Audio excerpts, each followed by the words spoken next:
ഇന്നത്തെ സമൂഹത്തിൽ യുവാക്കൾ വലിയ നിരാശരാണ്. അവര് പറയാൻ എങ്ങനെയാണ് പണ്ട് ഇപ്പൊ നമ്മള് ജാഹിലിയ ഇപ്പൊ മദീന അള്ളാഹുവിന്റെ റസൂല് മദീനയിൽ ജീവിച്ച ഒരു കാലഘട്ടത്തെ കുറിച്ച് നമ്മൾ ചർച്ച ചെയ്യുമ്പോ അപ്പൊ നിങ്ങൾ പറയും അത് അന്നത്തെ കാലമല്ലേ, ഇന്നിങ്ങനെ ജീവിക്കാൻ കഴിയോ? ഈ പ്രതിസന്ധിയുടെ കാലത്ത് ഈ നാനാഭാഗത്തും ശത്രുക്കൾ ഇങ്ങനെ കവചം തീർക്കുന്ന കാലത്ത്, എല്ലാ നിലക്കും ശത്രുക്കളുടെ അപായം ഈ സമുദായത്തിന് നേരെ ഇങ്ങനെ ബോംബർ വിമാനങ്ങളെ പോലെ പാഞ്ഞു വരുന്ന കാലത്ത് ഒരു മുസ്ലിമായിട്ട് എനിക്ക് ജീവിക്കാൻ കഴിയുമോ? ഇന്നത്തെ സമുദായത്തിന്റെ ചിന്തയാണിത്. ഇന്നത്തെ സമുദായം ചിന്തിക്കുന്ന അവരുടെ ചിന്താമണ്ഡലം കടന്നു പോകുന്ന രീതി ഇങ്ങനെയൊക്കെയാണ്. എനിക്ക് ഇന്നത്തെ കാലത്ത് ഇങ്ങനെയൊക്കെ ജീവിക്കാൻ കഴിയോ? എന്തുകൊണ്ട് പറ്റില്ല? എന്തുകൊണ്ട് പറ്റില്ല? അള്ളാഹുവിന്റെ റസൂൽ നബി മുഹമ്മദ് മുസ്തഫ സല്ലല്ലാഹു അലൈഹി വസല്ലമ ഈ ഒരു ചിന്തയുമായിട്ട് ഇന്ന് നടക്കുന്ന ചെറുപ്പക്കാരുണ്ടെങ്കിൽ, ഈ ഒരു ചിന്തയുമായി നടക്കുന്ന എൻ്റെ പ്രിയപ്പെട്ട സഹോദരിമാരുണ്ടെങ്കിൽ തട്ടമിട്ട് നടക്കാൻ കഴിയുമോ? ആയിഷ ബീവി ആവാൻ കഴിയുമോ? ഒരു ഫാത്തിമ ബീവി ആവാൻ കഴിയുമോ? അതെന്നത്തെ കാലത്തെ കഥയായി പറയുന്നത് ഇന്നിങ്ങനെയൊക്കെ ജീവിക്കാൻ കഴിയുമോ? ഇന്ന് മുസ്ലിമായിട്ട് എനിക്ക് ഇവിടെ ജീവിക്കാൻ കഴിയുമോ?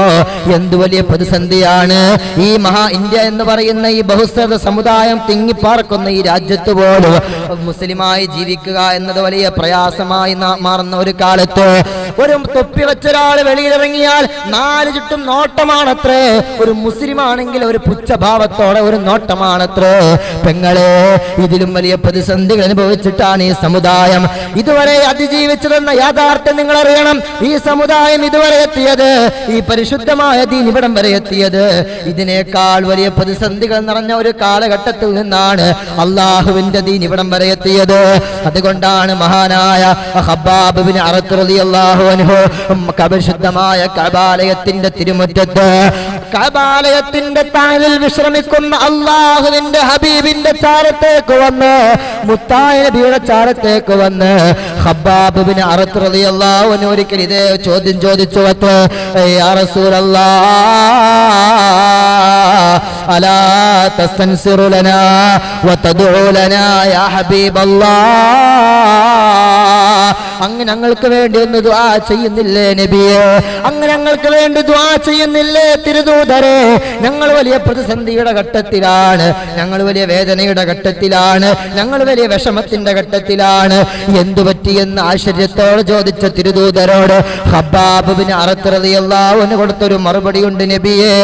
അല്ലാഹുവിന്റെ തിരുദൂതരെ, ആ ബഹുമാനപ്പെട്ട ഖബ്ബാബ് റളിയല്ലാഹു അൻഹു തന്റെ കമീസിന്റെ തന്റെ കുപ്പായം ഇങ്ങനെ പൊക്കി ഉയർത്തി കാണിക്കുമ്പോ മഹാനവറുകളുടെ വയറിന്റെ ഭാഗത്ത് വലിയൊരു ദ്വാരം കണ്ടു. അത്രേ വലിയൊരു ദ്വാരം കണ്ടു. അള്ളാഹുവിന്റെ ഹബീബായ നബി മുഹമ്മദ് മുസ്തഫ, കരുണയായി ലോകത്തുദയം ചെയ്ത മുത്തു റസൂൽ സല്ലല്ലാഹു അലൈഹി വസല്ലമ ഖബ്ബാബ് റളിയല്ലാഹു അൻഹുവിന്റെ മുഖത്ത് നോക്കി ചോദിച്ചു, ഖബ്ബാബേ, ക്ഷമിക്കുക ഖബ്ബാബ്, ഒരൽപ്പം കൂടി ക്ഷമിക്കുക ഖബ്ബാബ്. എന്തിനാണ് ഇങ്ങനെ വിഷമിക്കുന്നത്? നിങ്ങൾക്ക് മുമ്പുള്ള കാലഘട്ടത്തിൽ ഇതിനേക്കാൾ പ്രതിസന്ധി നിറഞ്ഞ കാലഘട്ടത്തിലൂടെയായിരുന്നു നിന്റെ മുൻഗാമികൾ കടന്നുപോയത്, നിങ്ങളുടെ മുൻഗാമികൾ കടന്നുപോയത്. അതുകൊണ്ടാണ് ഹബീബായ നബി തങ്ങൾ പറയാണ് ഖബ്ബാബ് റളിയല്ലാഹു അൻഹുവിനോട്, പണ്ട് കാലഘട്ടത്തില് മൂസാ നബിയുടെ അതിനു മുമ്പുള്ള കാലഘട്ടത്തില് പ്രവാചകന്മാരുടെ കാലഘട്ടത്തില് മുസ്ലിമീങ്ങളെ വലിയൊരു കുഴി ഉണ്ടാക്കിയിട്ട് ആ കുഴിയുടെ ഉള്ളിലേക്ക് ഇറക്കി നിർത്തി തലയുടെ ഭാഗം വരെ മണ്ണിട്ട് മൂടിയിട്ട് തലയിലേക്ക് വലിയ മാരകമായ കല്ല് വെച്ച് ഉപദ്രവിക്കുന്ന ഒരു കാലം ഇതിനു മുമ്പ് കടന്നു പോയിട്ടുണ്ട് ഖബ്ബാബ്.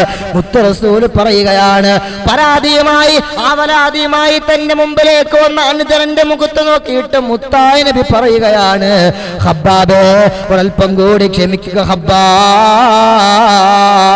നിങ്ങൾക്ക് മുമ്പുള്ള കാലഘട്ടത്തിലെ ആളുകൾ ഇതിനേക്കാൾ വേദന സഹിച്ചിട്ടുണ്ട്, ഇതിനേക്കാൾ പ്രയാസം സഹിച്ചിട്ടുണ്ട്, ഇനിയും സഹിക്കേണ്ടി വരും. കാരണം എന്തെന്നറിയുമോ? ഈ ഉമ്മത്ത് ജീവിക്കുന്നത് ഈ ഭൗതികമായ ലോകത്തിന്റെ ലാഭത്തിന് വേണ്ടിയല്ല, അള്ളാഹുവിന്റെ ഖുർആനിന്റെ അവതരണത്തിന്, മുത്ത് റസൂലിന്റെ നിയോഗത്തിന്, എല്ലാത്തിനും ഒരേ ഒരു കാരണമേ ഉള്ളൂ. ആ കാരണം എന്തെന്നറിയുമോ? വൽആഖിറതു ഖൈറും വഅബ്ഖാ, ആഖിറത്തിന് വേണ്ടി ജീവിക്കുന്ന ഒരു സമുദായമാണിത്, സ്വർഗത്തിന് വേണ്ടി ജീവിക്കുന്ന ഒരു സമുദായമാണിത്. ആ സമുദായം വലിയ വേദനകൾ ചിലപ്പോൾ സഹിക്കേണ്ടി വരും, വലിയ വിഷമങ്ങൾ ഇനിയും സഹിക്കേണ്ടി വരും. ഇത് ഹബീബായ നബി തങ്ങളുടെ താക്കീതാണ്. ആ താക്കീത് കൊണ്ടാണ് ഇന്നും ഈ സമുദായം മുന്നോട്ട് പോകുന്നത്. അല്ലാഹുവേ, അല്ലാഹുവേ, ഏത് പ്രതിസന്ധി വന്നാലും പ്രയാസം വന്നാലും നിന്റെ ഈ ദീനിന്റെ മാർഗത്തിൽ മരണം വരെ പരിശുദ്ധമായ ദീനുൽ ഇസ്ലാമിന്റെ മാർഗത്തിൽ ഉറച്ചു നിൽക്കാൻ ഞങ്ങൾക്ക് നീ തൗഫീഖ് നൽകണേ അല്ലാഹ്. ആമീൻ യാ റബ്ബൽ ആലമീൻ. അതുകൊണ്ട് സഹോദരങ്ങളെ, പ്രതിസന്ധികൾ ഈ ഉമ്മത്തിന് എന്നും പണ്ടേ ഉള്ളതാണ്. ഏതൊക്കെ കാലത്ത് ഈ ദീൻ ഇവിടെ ഉണ്ടായിട്ടുണ്ടോ ആ സമയത്തെല്ലാം പ്രതിസന്ധികൾ നമ്മൾ തരണം ചെയ്തിട്ട് തന്നെയാണ് ഈ ദീൻ മുന്നോട്ട് പോയിട്ടുള്ളത്. അത് ദീനിന്റെ ചരിത്രത്തിൽ മുഴുവനും അങ്ങനെയാണ്. ഏത് ചരിത്രം എടുത്ത് നിങ്ങൾ പരിശോധിച്ച് നോക്കിയാലും അവിടേക്ക് നമുക്ക് കാണാൻ കഴിയും. അല്ലാഹുവേ, ആ പ്രതിസന്ധി വരുന്ന കാലഘട്ടത്തിൽ പതറാതെ പിടിച്ചു നിൽക്കാൻ കഴിയുമ്പോഴാണ് വസാദഹും ഈമാനാ. ഈ പ്രതിസന്ധികൾ വരുന്ന കാലഘട്ടത്തിൽ മനസ്സിലുണ്ടാകേണ്ട ഒരു ചേതോ വികാരമുണ്ട്. ആ വികാരമാണ് ഫസാദഹും ഈമാനാ. ഈമാൻ വർദ്ധിച്ചു വരുന്ന, ഈമാൻ അതിലൂടെ കൂടുന്നു എന്നല്ലാതെ മറ്റൊന്നും എനിക്ക് അവിടെ സംഭവിക്കാൻ പാടില്ല.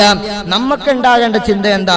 ഈ വലിയ പ്രതിസന്ധികൾ വരുമ്പോ, പ്രയാസങ്ങൾ വരുമ്പോ, ഇപ്പൊ നമ്മൾ കേൾക്കുമ്പോ നാനാ ലോകത്തും പ്രതിസന്ധികൾ നടക്കാൻ, ഫലസ്തീൻ യുദ്ധം നടക്കുന്നു. ഇന്ത്യയിലാണെങ്കിൽ വലിയ വർഗീയവാദ പ്രശ്നങ്ങൾ ഉണ്ടാകുന്നു.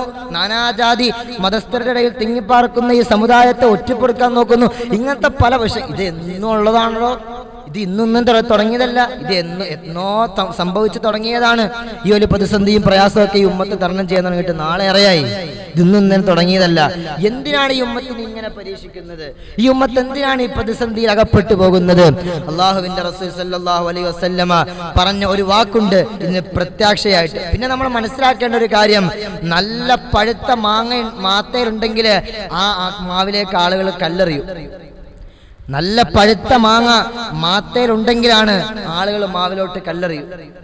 അല്ലാത്ത വെറുതെ മാങ്ങയില്ലാത്ത മാവിലാരും കല്ലെറിയാൻ പോവില്ലല്ലോ. ഇസ്ലാം എന്നാൽ ഒരു പഴുത്ത മാങ്ങയാണ്. അതിങ്ങനെ ഫലം കായ്ച്ചുകൊണ്ടേയിരിക്കും, ഫലം കൊടുത്തുകൊണ്ടേയിരിക്കും.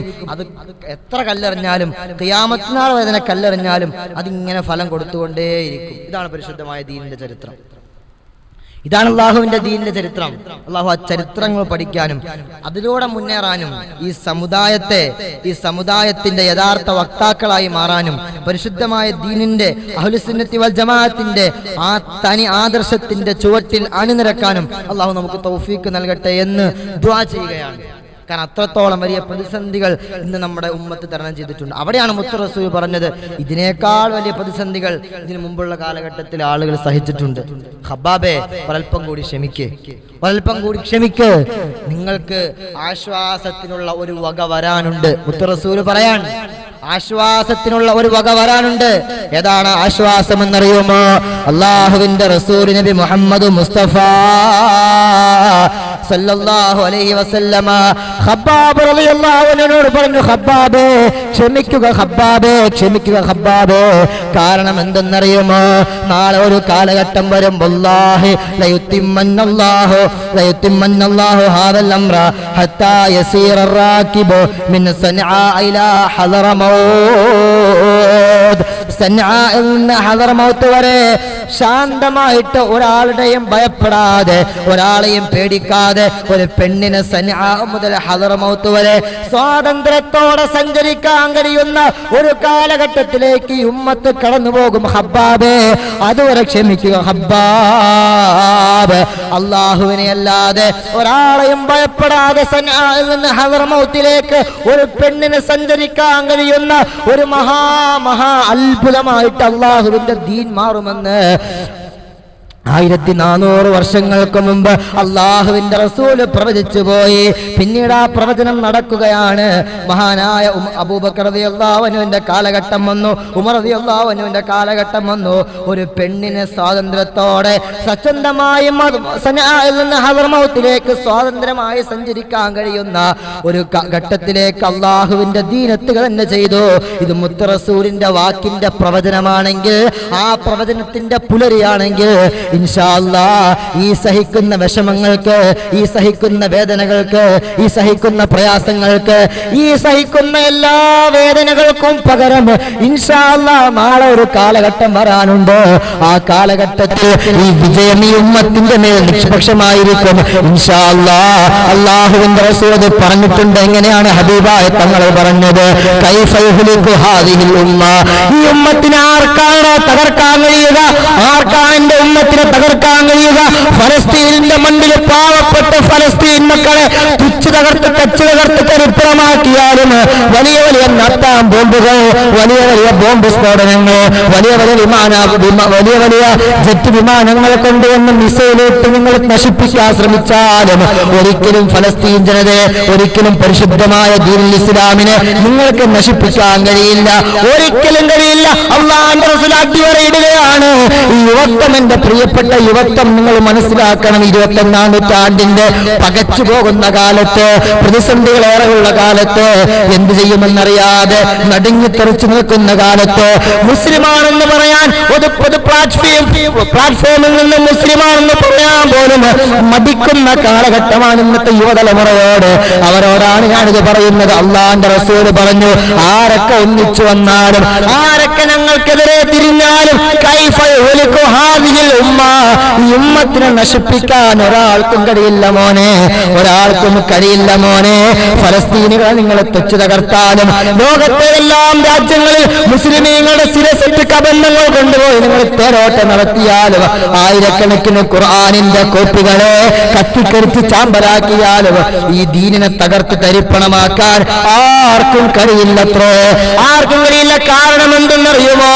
അന ഔവലുഹാ, ഇതിന്റെ തുടക്കക്കാരൻ ഞാനാണ്.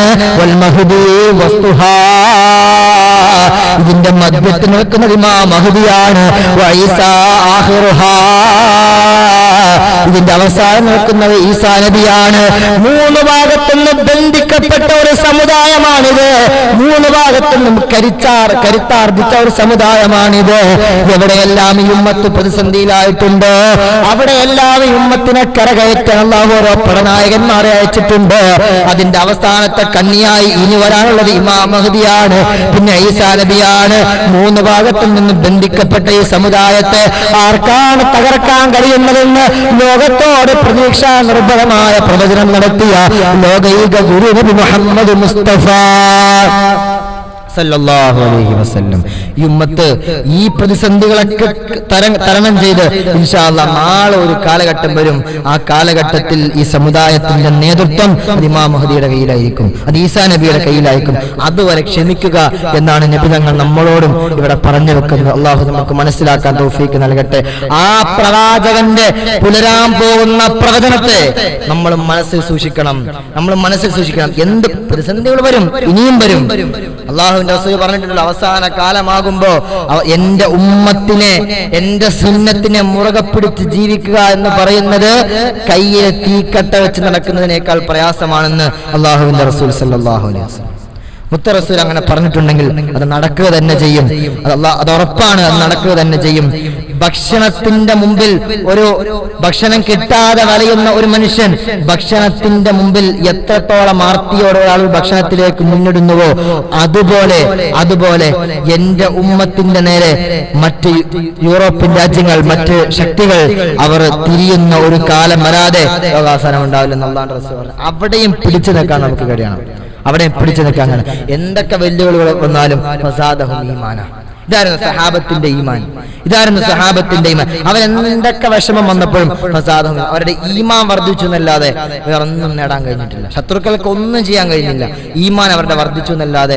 അതുകൊണ്ട് ശത്രു സമൂഹത്തിന് ഒരു പ്രയോജനം കിട്ടിയിട്ടില്ല എന്ന് ഖുർആൻ തന്നെ പറയുമ്പോൾ ആ ഒരു സ്റ്റേജിലേക്ക് നമ്മളും ഉയരണം. അള്ളാഹു തൗഫീഖ് നൽകി അനുഗ്രഹിക്കുമാറാകട്ടെ.